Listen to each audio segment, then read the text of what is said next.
Hey, what it do, y'all? It's your boy E2 Blue coming back at you again, yet for another video in the series taking a look at. Um, Today we're going to look at a guy named Shakir Soto. Um, Defensive lineman. Right now, he's number 67 for the Cowboys. So when you see him at training camp, he's going to be rocking number 67. Now, if the name sounds kind of familiar to you, those of you that were AAF fans, like Michael Holmes, Michael Anthony Fitness, he watched the AAF. He played for the San Diego Fleet. Now, before I even talk about that, let's go to how he first, whatever, where he comes from. Um, he played in the collegiate level at Pitt. He had a very impressive career with Pitt, but he was undrafted. And I'm going to explain some of the reasons why he wasn't drafted. But again, I noticed that last year, um, the year before last year, and this year, the last 2 or 3 years have been very odd for guys that didn't get drafted because it's funny because these scouts they really grade on a real high.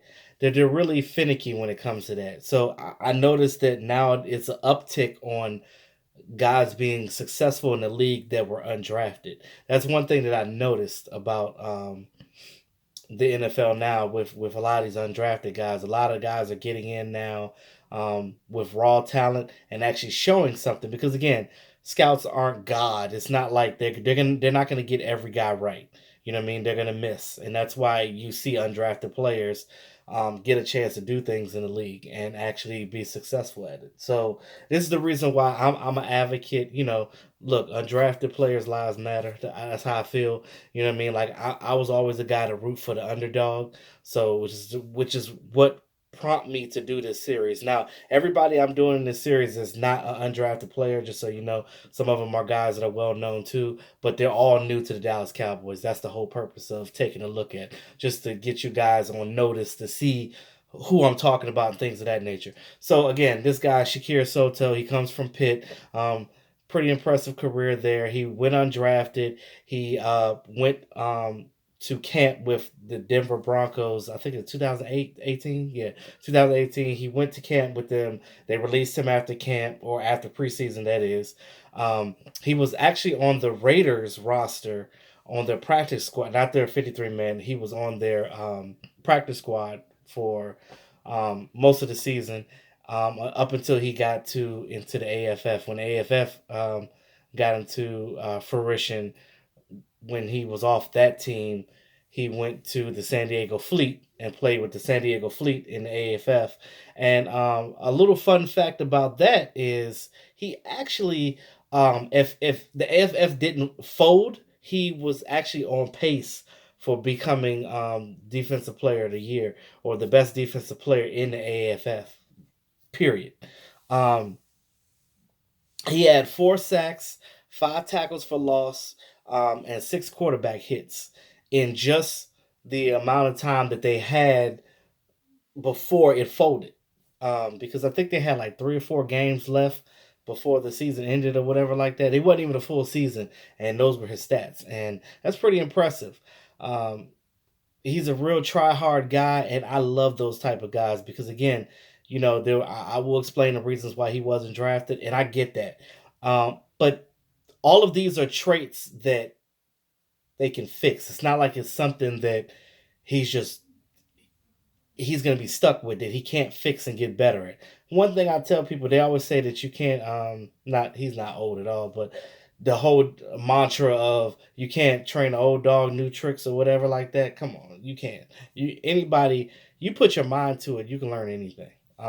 It's just like with me. I'm a roller skater, and there's some things now that I pretty much know how to do a lot of different tricks, but there's some things that even now I'm still learning, and I'm looking at some of these younger guys coming in here and doing some of these things, and I try to emulate it a little bit, but I have to realize that I've injured some body parts before, so I have to be careful with that because I am in my mid 30s now, so it's a little different.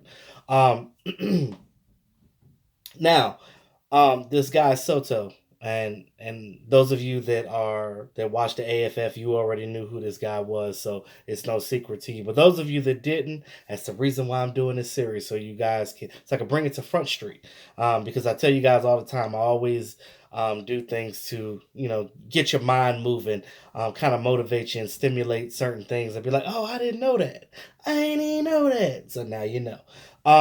Yeah, so it's funny that his stats and accolades were that he has position flex, which is what the Cowboys like.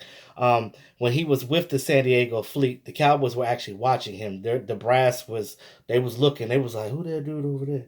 They was like, they hit him with the Shirley Caesar. They was out there like, they was out there looking. Let me tell you something. They saw that man. They was like, "Look, um, if this thing fold or don't turn out right, we're gonna go ahead and slide him up in here, bring him in the off season, and we'll see what happens." And it folded just in time because the Cowboys actually got a chance to get him early in the off season. He got to go to OTAs and mini camp, and the Cowboys got to see a little bit of what he can do.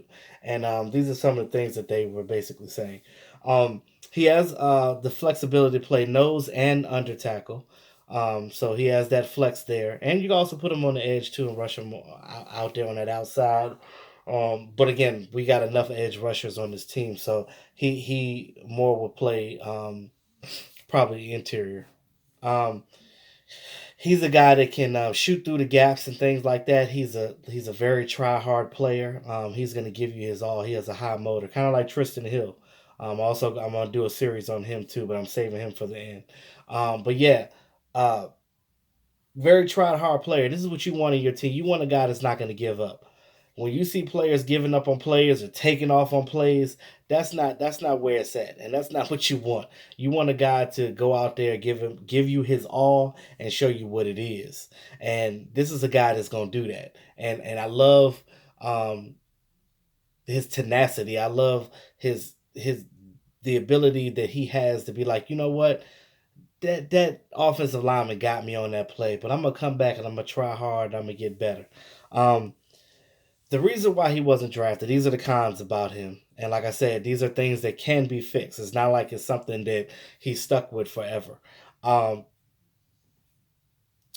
they basically said that he has a lack of upper body power, which again, you get that guy in the weight room and get his upper body and just fix his technique. It's all about technique. Um, look at David versus Goliath. So a smaller guy could be the bigger guy sometimes if you got technique and you're disciplined. And you look at a sport like boxing, that's a very disciplined sport. You see people that are out of shape beating people that are in shape because, again, it's all about technique.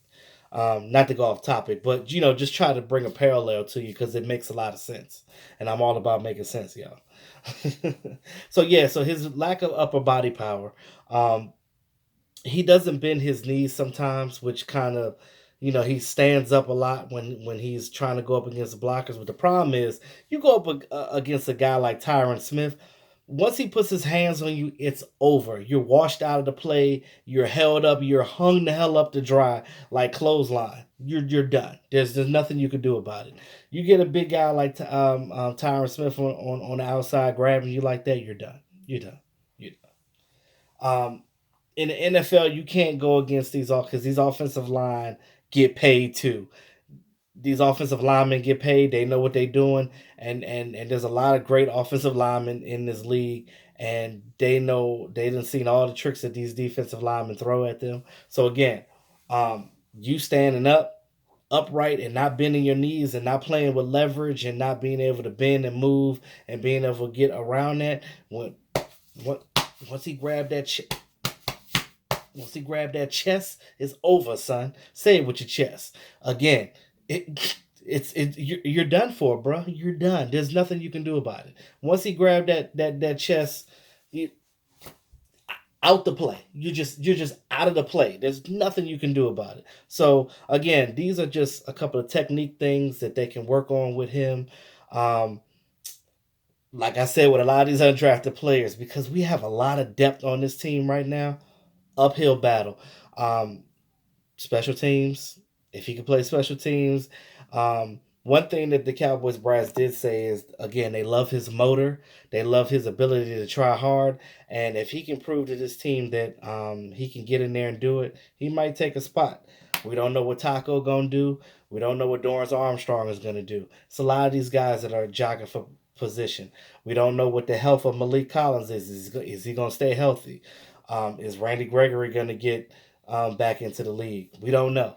It's a lot of unknowns on this defensive line, and it's a lot of guys jockeying for attention and to get on this football team. And again, it ain't that many spots, so y'all better figure it out. So I feel like all these players that are injured, they gonna come back and they gonna come strong. They be like, because ain't none of y'all taking my spot, bruh.